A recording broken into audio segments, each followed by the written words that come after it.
Eyes will be on South Florida tomorrow as the president is set to announce changes to the current U.S.-Cuba policy, and we now know what to expect. Local 10 News reporter Glenna Milberg is right there at Senator Marco Rubio's office in Doral with what she's learned so far. Glenna. Lori, we've actually confirmed and detailed what we first reported about 2 weeks ago. This will not be a full-on reversal of President Obama's historic openings 2 years ago. Rather, President Trump is going to be really clamping down on travel to Cuba and also on companies that have already opened a lot of business ties in Cuba, clamping down on that too. All part of what the president has called going after a better deal.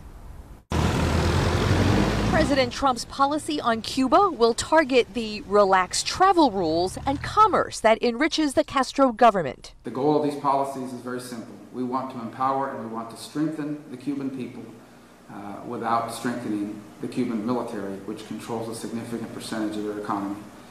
Florida Senator Marco Rubio, along with Miami Congressman Mario Diaz-Balart and New Jersey Senator Bob Menendez, who promised Cuban-American constituencies to fight the deal President Obama made for historic change and new relations 2 years ago.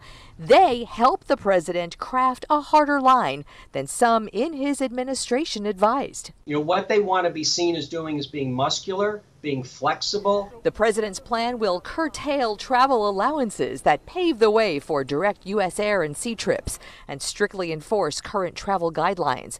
It will ban business with industries run by the Cuban military, which runs most industries in Cuba, in a try to bolster independent Cuban entrepreneurs.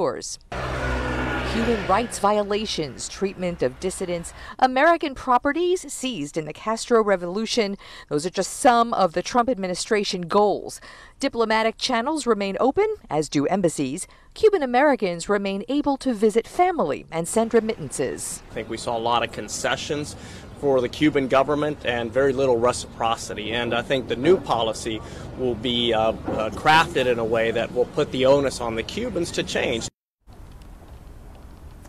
And right now, it is really unclear how the new policies will affect U.S. businesses there in Cuba. Now, right across the street from Senator Rubio's office here, I could see Carnival Cruise Lines. That is just one of them. Some of the pro-engagement groups have been calculating that these new policies will cost the U.S. some $6.5 billion and some 12,000 jobs, and some of them will be out in front of President Trump's location where his speech is tomorrow to be protesting all of that. I'm Glenna Milberg, live in Doral tonight, Local 10 News.